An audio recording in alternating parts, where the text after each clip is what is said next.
अफगानिस्तान पर तालिबान के कब्जे के बाद इस बात की आशंका भी बढ़ रही है कि तालिबानी भारत में गड़बड़ की कोशिश कर सकते हैं, खासकर कश्मीर में।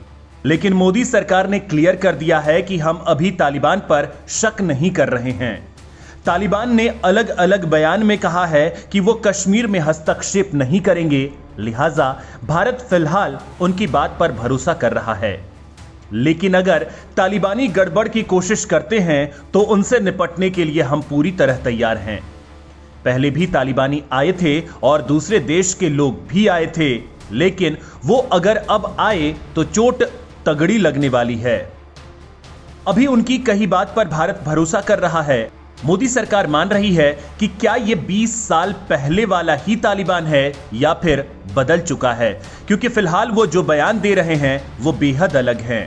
अगर तालिबान पहले वाला ही है तो ये उसके लिए बेहद मुश्किल होगा। भारत ने अफगानिस्तान में विकास के कई काम किए हैं और भारत भी चाह रहा है कि अफगानिस्तान में भारत के प्रोजेक्ट जारी रहें। लेकिन उसने अगर जरा भी चालबाजी दिखाई तो हालात उसके लिए बेहद खराब होने वाले हैं। यानी दोस्तों, अब भारत तालिबान को लेकर अपनी बात क्लियर कर चुका है कि छेड़ा तो छोड़ेंगे नहीं।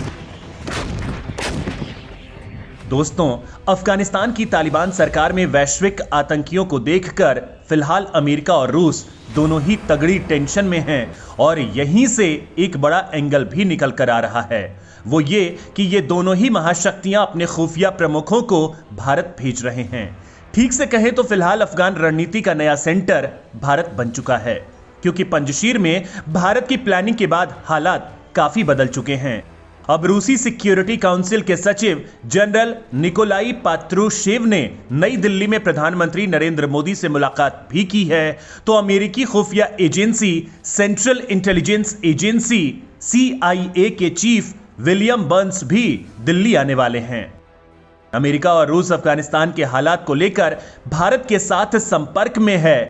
अमेरिका अपने खुफिया एजेंसी के प्रमुख विलियम बर्न्स के नेतृत्व में भारी भरकम प्रतिनिधिमंडल भारत भेज रहा है, जहां वह भारत के राष्ट्रीय सुरक्षा सलाहकार अजीत डोभाल, विदेश मंत्री S जयशंकर समेत कई वरिष्ठ नेताओं के साथ तालिबान को लेकर चर्चा करेंगे।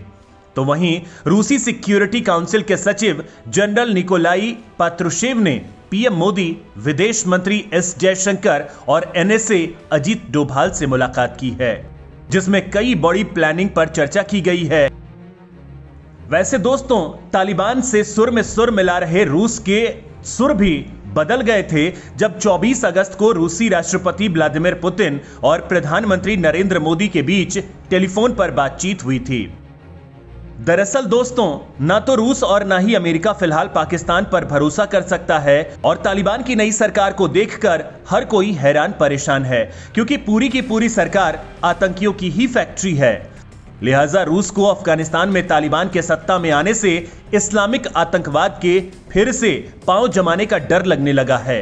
रूस यह अच्छी तरह से जानता है कि अगर अफगानिस्तान में आतंकवाद ने फिर से पांव जमाया तो उसकी चपेट में पूरी दुनिया आएगी। रूस भी इस इस्लामिक आतंकवाद से अछूता नहीं है। सुपर पावर होने के बावजूद कई दशकों तक रूस ने आतंकवाद का दंश झेला है। इस दौरान न केवल रूसी सेना के सैकड़ों जवान आतंकवाद की बलि चढ़े, बल्कि आम लोगों को भी जान माल का नुकसान उठाना पड़ा। साल 2003 से अभी तक रूस के स्वायत्त क्षेत्र चेचेनिया में शांति बनी हुई है, लेकिन रूस को डर है कि अफगानिस्तान में तालिबान की जीत से आतंकवादियों में एक नए जोश का संचार हुआ है। सोशल मीडिया में भी आतंकवाद समर्थक सरकार के खिलाफ सशस्त्र क्रांति को जीत का सबसे उपयुक्त हथियार बता रहे हैं। ऐसे में अगर चेचेनिया के विद्रोही फिर से हमले शुरू करते हैं तो रूस के लिए इसे रोकना मुश्किल हो सकता है। चूंकि तालिबान के लड़ाकों में चेचेनिया के भी हजारों लोग शामिल हैं, ऐसे में अफगानिस्तान में जीत मिलने के बाद ये आतंकी वापस अपने देश का रुख कर सकते हैं। इनकी वापसी के बाद ऊपर से शांत नजर आ रहे चेचेनिया में विद्रोह की आग एक बार फिर फैल सकती है। तो वहीं अमेरिका अफगानिस्तान में तालिबान और चीन की नजदीकियों से चिढ़ा हुआ है। चीन ने तालिबान की नई सरकार को पैसे देकर मदद करने का ऐलान किया है, जिसके बाद तालिबान भी चीन की शान में कसीदे पढ़ रहा है। इसी बात को लेकर अमेरिकी राष्ट्रपति जो बाइडेन ने चिंता जताई है।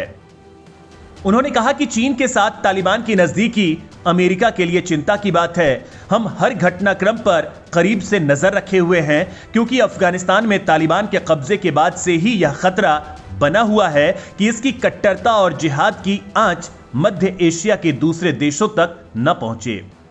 तालिबान की आड़ में सबसे ज्यादा चाल पाकिस्तान और तुर्की चल सकते हैं, जिनका मकसद ही इस्लामिक कट्टरता फैलाना है।